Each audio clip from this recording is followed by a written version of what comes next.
تازی نے اپنے گھر کے لون میں پرندوں کے لیے ایک میز بچھا رکھا تھا، جس پر وہ روز پرندوں کے لیے دانہ دنکا پھیلا دیتے اور پرندے بڑے شوق سے اس میز پر بیٹھ کر دانہ دنکا چگتے رہتے۔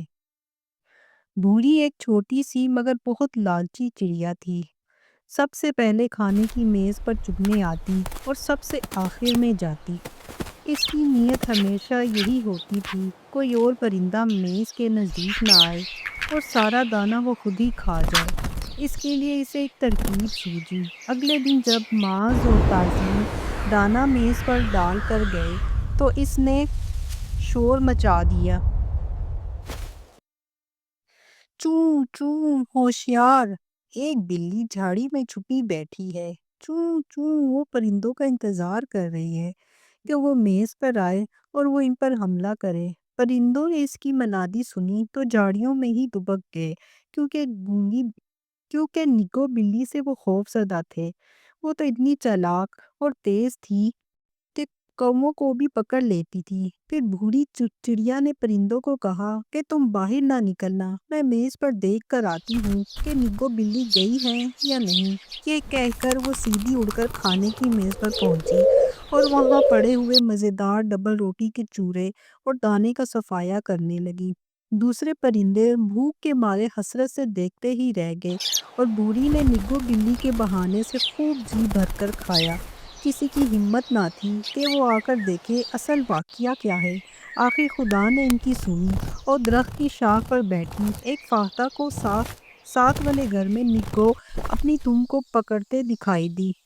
وہ پھڑپھڑاتے ہوئے اڑی اور اس نے دوسرے پرندوں کو بتایا کہ نگو ساتھ والے گھر میں ہے، تو سب کی جان میں جان آئی اور انہیں ہمت ہوئی کہ کھانے کی میز پر آ کر وہ بھی بھوری چڑیا کا بچا کچا کھانا کھا لے، کیونکہ اتنی دیر میں بھوری سارا اچھا کھانا ہڑپ کر چکی تھی۔ اگلے دن بھوری نے پھر یہی حربہ آزمایا۔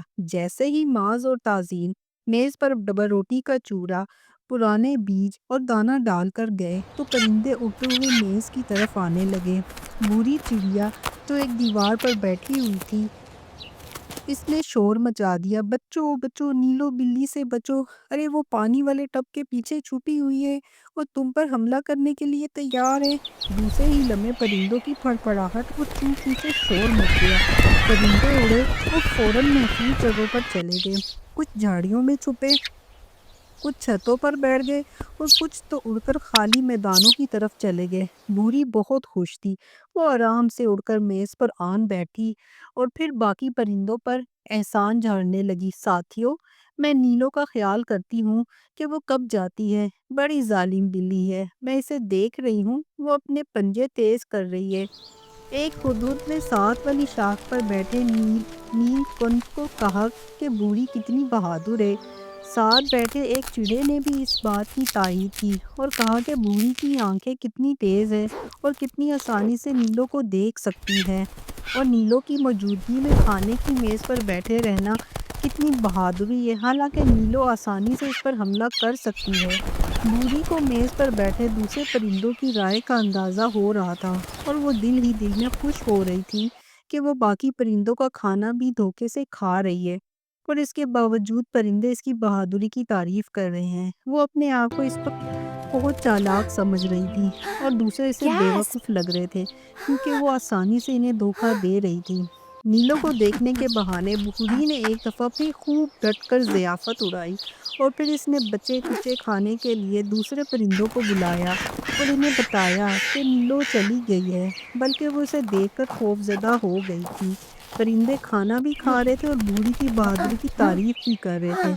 اگلے دن پڑوس میں معاذ کے دوست نے ایک چائے کی دعوت دی اور بچوں نے خوب ڈٹ کر کھایا، اور جب دعوت ختم ہوئی تو ہر طرف لون میں کیک اور بسکٹوں کے ٹکڑے بکھرے ہوئے تھے۔ بھوری ساری دعوت کی جاسوسی کرتی رہی، کیونکہ کیک اور بسکٹ میٹھے ہونے کی وجہ سے اسے بہت پسند تھے۔ بھوری کو علم تھا کہ ابھی تک دوسرے پرندوں کو اس دعوت کا پتہ نہیں چلا۔ وہ کسی کو اس دعوت میں حصے دار نہیں بنانا چاہتی تھی، بلکہ دعوت کے بعد اس کا پروگرام تھا کہ وہ لون میں جا کر خوب سیر ہو کر کھائے گی۔ وہ جیسے ہی اڑ کر لون میں کیک اور بسکٹ کھانے کے لیے گئی کہ اچانک اس کی ایک سہیلی چڑیا جو قریبی درخت پر بیٹھی تھی اس نے شور مچا دیے کہ بھوری بھوری ہوشیار، لون میں پڑوسی کی رانی بلی ریشم موجود ہے، لون میں کیک کھانے نہ اترنا۔ بھوری نے آواز سنی تو پیچھے مڑ کر سہیلی چڑیا کو دیکھا تو دل میں سوچنے لگی، تو یہ بات ہے، اب میری سہیلی بھی میری نقل کرنے لگی ہے اور جھوٹ بول کر مجھے ڈرا رہی ہے تاکہ میں اڑ جاؤں تو یہ خود کیک اور بسکٹوں پر ہاتھ صاف کر سکے۔ پھر اس نے سوچا کہ یہ تو اس کی بنائی ہوئی ترکیب ہے جس سے وہ خائف نہیں ہو سکتی، کیونکہ وہ سب سے چالاک اور ذہین چڑیا ہے۔ وہ آرام سے لون میں بیٹھ کر تیزی سے کیک اور بسکٹوں کے چورے کا صفایا کرنے لگی۔ سہیلی چڑیا کا دل خوف سے زور زور سے دھڑک رہا تھا اور وہ خودک خودک کر بھوری کو خبردار کر رہی تھی کہ جب ریشم چلی جائے گی تو کیک کھا لینا، لیکن اب خطرہ ہے، فوراً اٹھ جاؤ۔ لیکن بھوری نے اس کی چیخوں پکار پر کان نہ دھرا اور مسلسل کیک کھاتی رہی۔ سہیلی چڑیا کو حقیقت میں بھوری سے بہت ہمدردی تھی اور وہ جھوٹ بھی نہیں بول رہی تھی، کیونکہ واقعی ریشم بلی لون میں موجود تھی۔